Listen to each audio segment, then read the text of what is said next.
There's a tragedy that walks among us, silent, smiling, unaware, it's bleeding.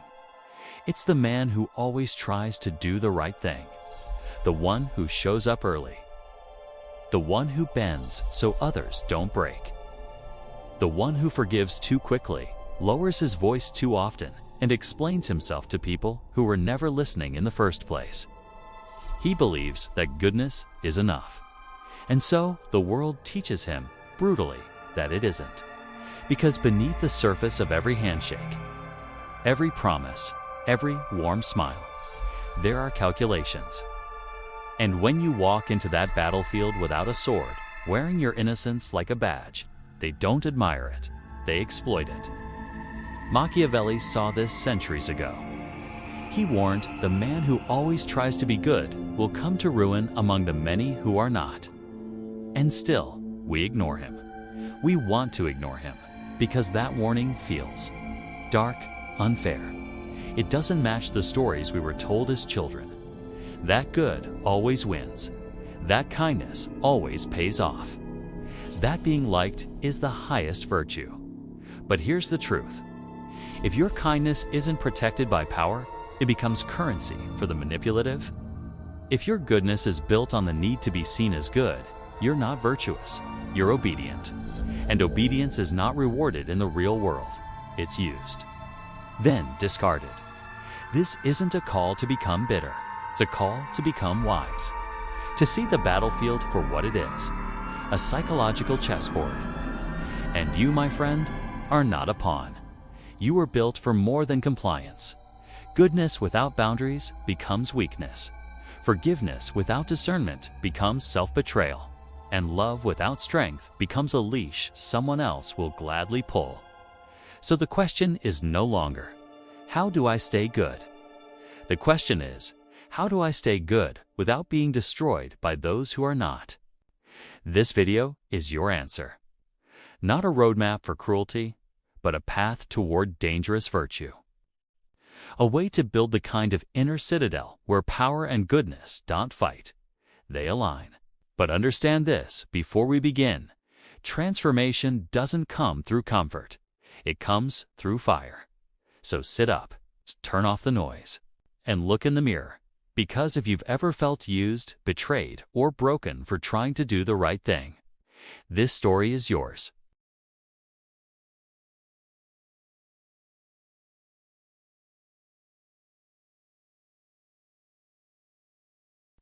You don't see the chains because they look like compliments.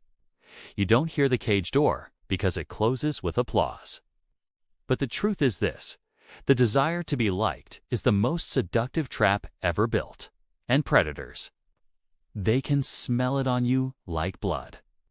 You walk into a room, scanning for approval, and they already own you. They know exactly what you need.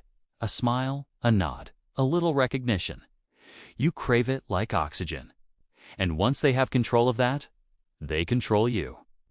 This is why good people finish last. Not because they lack heart, but because they try to purchase love with obedience.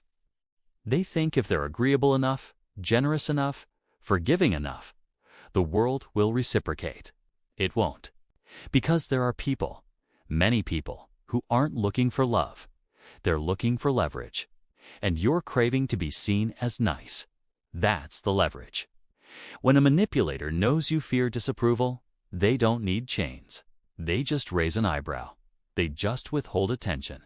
They just suggest, quietly, that you might be too much or not enough. And suddenly, you shrink. You explain. You apologize. They didn't break you. You bent yourself, and that is all they ever needed. Spiritually, this is poison. Because every time you betray yourself for approval, you dig a grave where your soul should be standing. Psychologically, it's the death of your boundaries. You become addicted to harmony, even if it's fake. Even if it requires you to lie about who you are. And existentially, you vanish. Not all at once, but piece by piece. Until one day, you look in the mirror and realize you've become whatever people wanted from you. So what's the alternative? You must kill the addiction to being liked. That doesn't mean you become cruel. It means you become rooted, anchored in truth so deeply that no disapproval can move you. Learn to disappoint people. Learn to be misunderstood. Learn to say no without explanation. Because every time you choose truth over approval, you reclaim a piece of yourself. The predator still might circle, but he won't get close. Not because he respects you, but because now he fears you. Stop trying to be liked. Start trying to be unchangeable.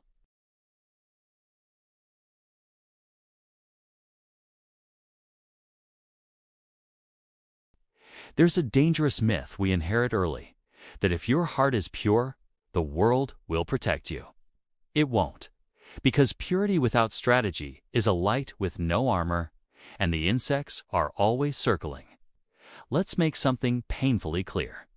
The world is not built to protect the innocent. It's built to reward those who know how to navigate human nature, not ignore it.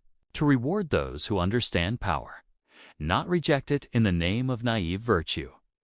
You may be harmless, but harmless is not the same as good. Harmless men are replaceable, forgettable, and in the hands of the manipulative, they're disposable. What the world respects, what it secretly obeys, is the man who sees things clearly and moves like a tactician, not a victim. Because the wolf doesn't pity the lamb that wanders into its den, it simply eats. And this is the hard truth. If you walk into life believing that honesty guarantees fairness, that vulnerability guarantees protection, that loyalty guarantees love, you will be betrayed over and over again. You'll think people are just confused. You'll give second, third, 10th chances. And every time, the world will whisper, he still hasn't learned what you call integrity. They call opportunity. So what's the shift? It's not to abandon your goodness. It's to sharpen it. Goodness is not passivity. It is power under conscious control. It is the sword in the sheath, not the one left rusting on the wall. Start learning to read intentions, not just words. Listen to what people do, not what they say. See through charm. Watch patterns. Move like a man who understands that people are playing games, even if you refuse to. You don't get points for being unprepared. You get consequences. This isn't paranoia. This is clarity. And clarity is the antidote to betrayal. So here's your challenge. If you've been walking through life hoping that being nice would be enough, it's time to evolve, not into a monster, but into a strategist. Not into someone who plays dirty, but into someone who knows the game and refuses to be played. Because the world doesn't reward innocence, K rewards those who pair goodness with discernment.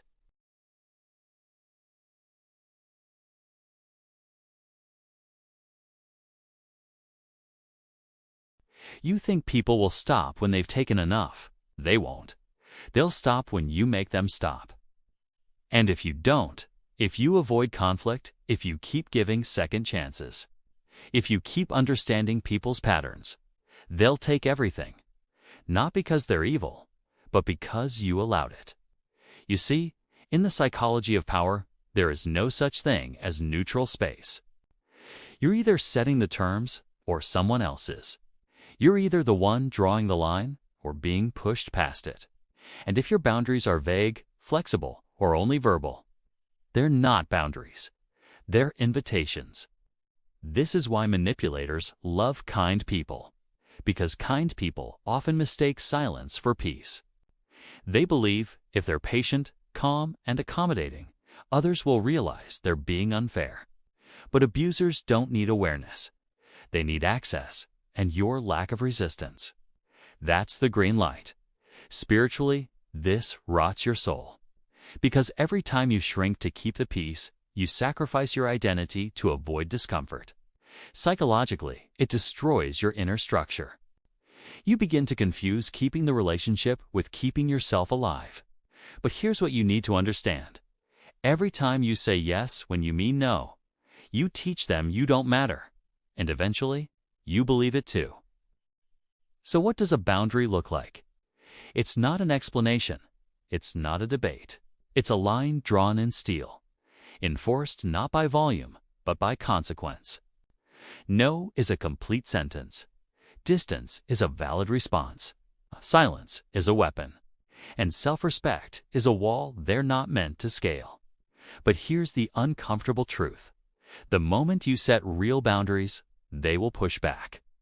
They'll call you selfish, cold, arrogant. That's not because your boundary is wrong. It's because they benefited from your lack of one. Let them protest. Your job is not to keep everyone comfortable. Your job is to guard the gate of your soul. So here's your challenge. Audit your life. Who gets unlimited access to your time, your energy, your emotions, without earning it? What lines need to be drawn that you've been afraid to draw? And when will you finally realize if you don't protect your boundaries, no one else will?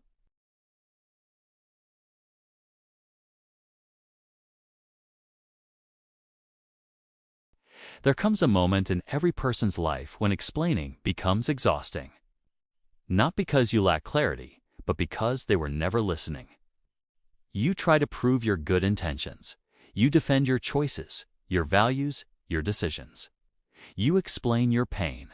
You justify your distance. You write paragraphs to people who won't even read the first sentence with sincerity. And slowly, you begin to feel insane. But you're not. You're just caught in a trap. The illusion that you owe people your inner world. You don't. There is power in silence, but only when it is chosen, and most of us don't choose it.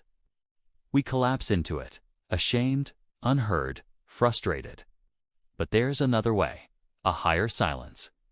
A silence that says, I don't need you to understand.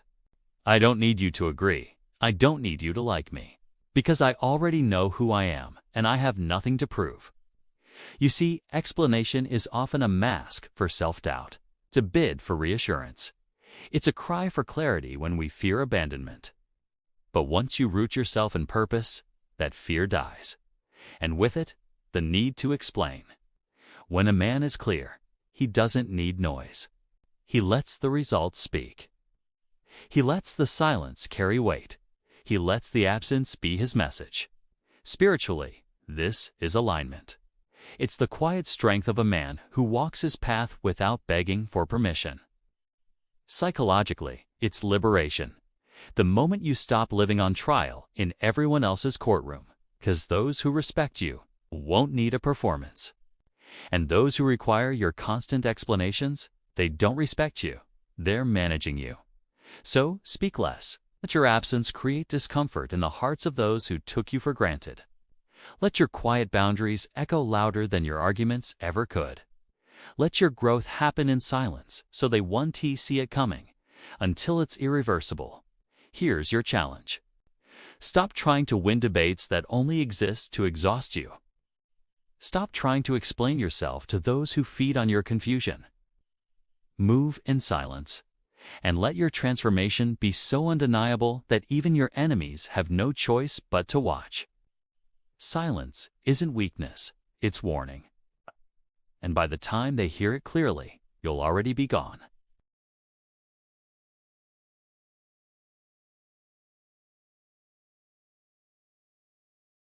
There's a moment in the life of every good person when patience starts to rot. You've bitten your tongue. You've kept the peace. You've smiled through insults, stayed silent through betrayal, and convinced yourself that being the bigger person means being the quieter one. But restraint without strength is just permission. And the people around you, they can feel it. They start testing you. First subtly, then shamelessly. They push your boundaries and call it just joking. They ignore your discomfort and label it oversensitive. They take advantage of your loyalty and call it your role. And the moment you finally speak up, they act shocked, offended, victimized, because your silence trained them to believe that you would never bite back. But hear this, a good man is not a tame man. He is controlled, not weak. He is silent, not spineless. He is kind, not because he fears confrontation, but because he knows what he's capable of. This is what Machiavelli meant when he said, "It is better to be feared than loved, if you cannot be both." It's not a call to cruelty. It's a warning to the naive. Love without respect is exploitation. So you must become someone who can show his teeth. Not recklessly, not violently, but when the moment calls for it, without hesitation. Because in a world that rewards manipulation, a soft heart must be protected by sharp instincts. The sheep who survives is not the friendliest. It's the one who knows when to walk away from the wolf, or when to fight back. This isn't about vengeance. It's about dignity. You're not here to prove you're dangerous. You're here to prove you're not to be taken lightly. So when they lie to your face, let the cold truth in your eyes be enough. When they gaslight your instincts, let your silence be deafening. And when they cross your final line, don't explain, enforce. Here's your new rule. You don't need to bark. You don't need to beg. You don't need to warn them again. You've been kind. You've been patient. You've been quiet. Now it's time they meet the part of you that remembers, that protects, that doesn't flinch. Because the most dangerous man is the one who never wanted to be, but learned how to be.